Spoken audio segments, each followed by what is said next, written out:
I'm so glad you chose to be here once again. Just like last time, I want you to find a comfortable spot.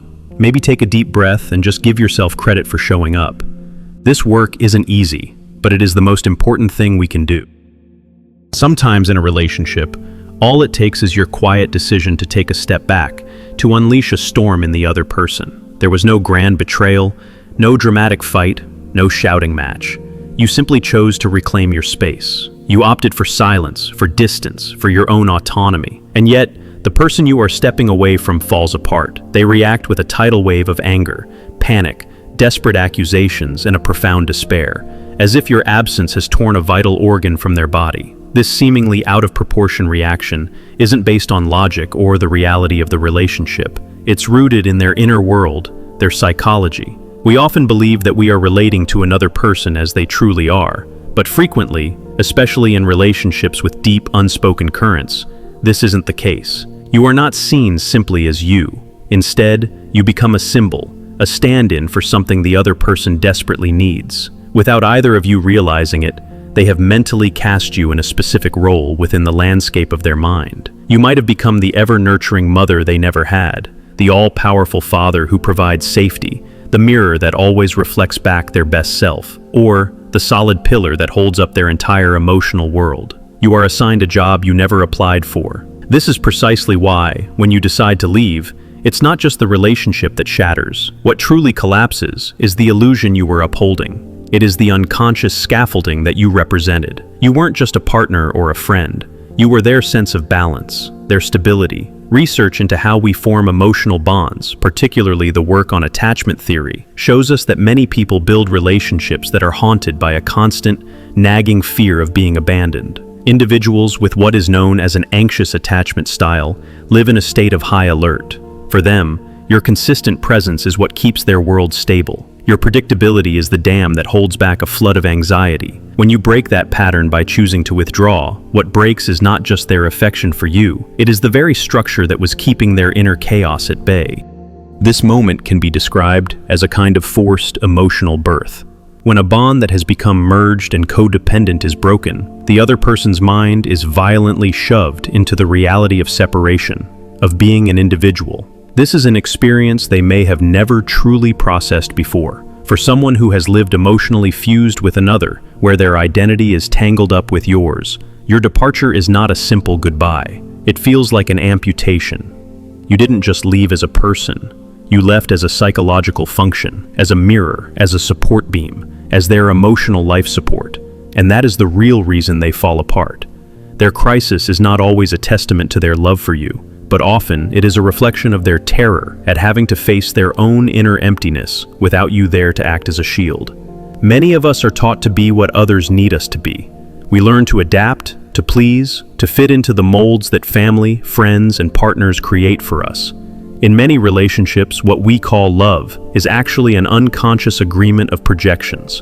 You don't connect with the other person as they are. You connect with the idea of them you've built in your mind. And they're doing the exact same thing to you. In their mind, you are shaped into a powerful, symbolic figure. You might be cast, without your knowledge, in the role of the ultimate caregiver, the heroic rescuer, the wise guide, or even the shadow, the person who carries all the difficult feelings and traits that they cannot accept in themselves. The human mind, especially when it carries old wounds, struggles with the feeling of emptiness. It craves order and meaning, and so it creates them, even if those meanings are based on a fantasy. By simply entering someone's life, you can unknowingly become the solution to their internal chaos. Your presence is calming because it represents safety. Your willingness to listen feels like total acceptance. Because of this, your silence doesn't feel like your need for quiet. It feels like a personal rejection of the idealized role they have placed you in. Here is the critical point. The more disconnected a person is from their own self, the more they will unconsciously rely on you to fill in their missing pieces. They will put you on a pedestal, not to admire you, but to use you as the foundation for their own stability. And any foundation, when it is removed, will cause the entire structure to collapse. Therefore, when you choose to distance yourself, what crumbles is not just the shared emotional connection. It is the entire fantasy that the other person had constructed around you. They are not missing the real you because they may have never fully seen you. They are missing the job you did for them, They are missing the emotional stability that your presence provided. When that function disappears, their despair is not because they lost you, but because they lost the sense of solid ground that they had projected onto you. This dynamic becomes even more intense in people who have not yet come to terms with their own inner complexities and flaws. The journey to becoming a whole person involves looking inward, accepting all parts of yourself, and letting go of the need to project your needs onto others. But this is difficult work, and many people avoid it. It's far easier to find a partner who can supply what you feel is missing inside yourself. This is where the psychology of attachment becomes so important. When this symbolic projection is combined with an anxious attachment style, the bond isn't just symbolic, it becomes a matter of emotional survival. The other person doesn't just idealize you, they feel they need you to exist. When we speak of attachment, we are not just talking about feelings of affection, we are talking about a primal, biological need for connection and safety. Our brains develop patterns for relationships based on our earliest life experiences. For those who grew up with inconsistent care, emotional neglect, or unpredictable parents, the world feels unsafe, and love becomes intertwined with a desperate fear of being abandoned. This is the core of anxious attachment. A person with this pattern doesn't love in a relaxed way. They love with a sense of urgency. They don't just relate to their partner, they cling to them as if the other person is an extension of their own body. They need the other person to regulate their own emotions, to calm their anxiety, and to confirm their very existence. The partner's presence acts as a shield against deep-seated distress, and any hint of distance, real or imagined, is immediately interpreted as a life-threatening abandonment. This pattern doesn't just grasp in adulthood, it changes form. Anxiously attached adults often alternate between an intense need for closeness and an overwhelming demand that their partner be constantly available, always responsive, and forever present. Now, imagine what happens when you, without even realizing it, become this essential attachment figure for someone. You become the external regulator for their internal chaos. Your predictability becomes the source of their stability. Your presence is the medicine for their chronic anxiety. You become for them what a safe and reliable caregiver should have been in their childhood, an emotional rock, a safe harbor, and the ultimate defense against the fear of being left alone. But this position is not one of love, it is a trap. The moment you express a need for your own autonomy, their internal alarm system goes into overdrive. When you need space, they feel rejected. When you are quiet, they hear the sound of abandonment. When you pull back to protect yourself, they experience it as a direct attack. The reaction that follows can be desperate, manipulative, and emotionally explosive. They may try to pull you back in with guilt, anger, or displays of extreme suffering. This is where the different psychological ideas connect. The anxious person projects onto you the role of a savior. When you leave, you are not just letting them down, you are destroying their illusion of safety. The collapse that ensues is not about the relationship itself, it is about what the other person was never able to build inside of themselves, a core sense of security that doesn't depend on someone else. For many, your departure is not just a loss, it is a trauma that reopens the oldest wounds of their childhood. The psychologist Margaret Mahler studied how a human being develops a sense of being a separate individual. What she found is that many adults who are emotionally dependent and fall apart when a relationship ends are, in many ways, still children who never completed the vital process of separating from their earliest caregiver. Psychological birth is not the same as physical birth. It is one thing to be born into the world, but it is another, far more complicated thing to emerge from the emotional fusion with a parent figure. In the first months of life, a baby doesn't see itself as separate. It lives in a state of fusion where the mother and child are one entity. This is normal and necessary, but gradually, this sense of oneness needs to be broken for the child to develop a sense of self.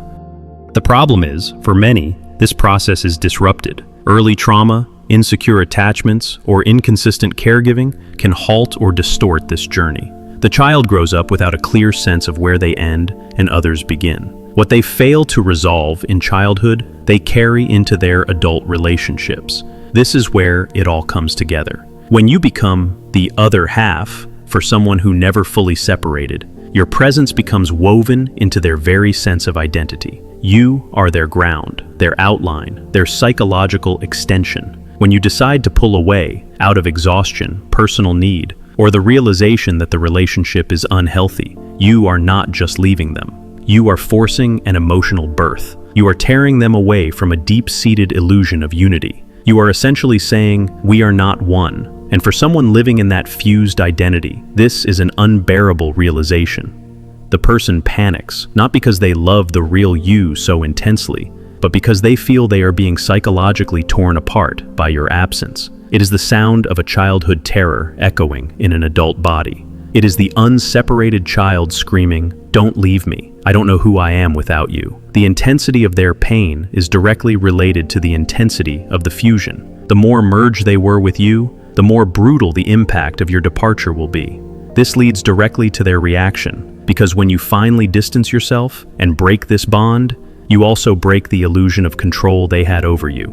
In the face of that collapse, their reaction is born of a desperate need to get that control back through manipulation, anger, and attempts to restore the relationship at any cost. Every merged relationship contains an unspoken belief that the other person belongs to us, that they owe us their time, their presence, and their unwavering emotional loyalty. But behind this fantasy of belonging is an unconscious effort to control. When you start to pull away, set boundaries, or say no, this invisible system of control begins to crumble. The other person's psyche interprets your move toward independence as a betrayal, an act of destruction. That is why their reaction seems so disproportionate. Your absence is not seen as your right, but as a personal attack. They can't see it as you choosing to save yourself. They only see it as you choosing to hurt them.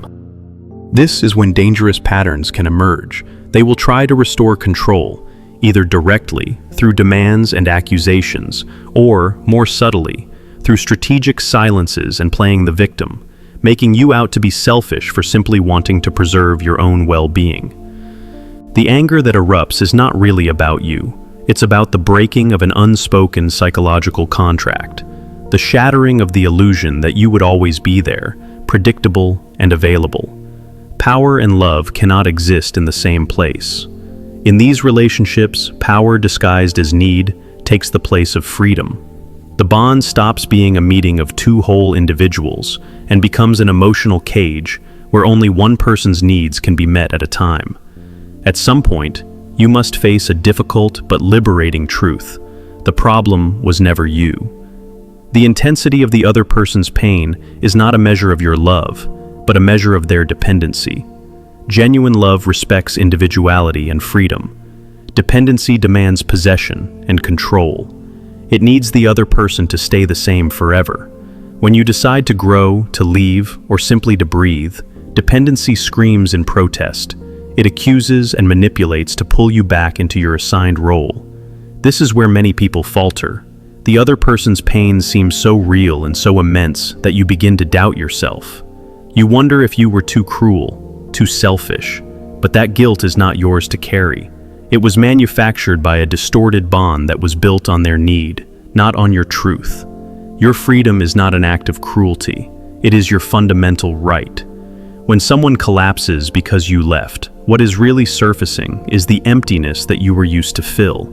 You were the painkiller, the mirror, the solid ground. Your departure simply reveals what was there all along: their chronic insecurity and fear of being alone. You cannot sacrifice yourself forever to fill a void in someone else. No relationship is fair if it requires you to erase your own personality to keep the other person stable. It's a game you cannot win. Your absence, while painful for them, might be the very thing that forces them to begin their own true process of maturation. Being free comes at a cost. When you choose to become a whole person, you will inevitably cause discomfort for those who were accustomed to using you as a psychological crutch. You will be accused of abandonment and selfishness, but this is their attempt to keep you in the role you are playing. The decision to break free from these bonds is an act of courage. It requires the strength not just to leave, but the resilience to stay away in the face of guilt, manipulation, and emotional appeals. Your life's purpose is not to be an emotional foundation for people who refuse to build their own. Your mission is to discover who you are underneath all the roles and expectations. It is to live your own truth, even if it disappoints others and breaks bonds. Because any tie that cannot survive your authenticity was never love in the first place. It was a contract, and contracts built on the suppression of your spirit are meant to be broken. This journey isn't about achieving perfection, but about embracing your true self. It's about finding your way back home to who you are, stepping out of any limitations, and finally recognizing the warmth and light of your own inherent worth. You deserve this. You always have. Thanks for watching. If this resonated, please like this video and subscribe to stay updated. I look forward to continuing this journey with you. Until next time, take care and be present.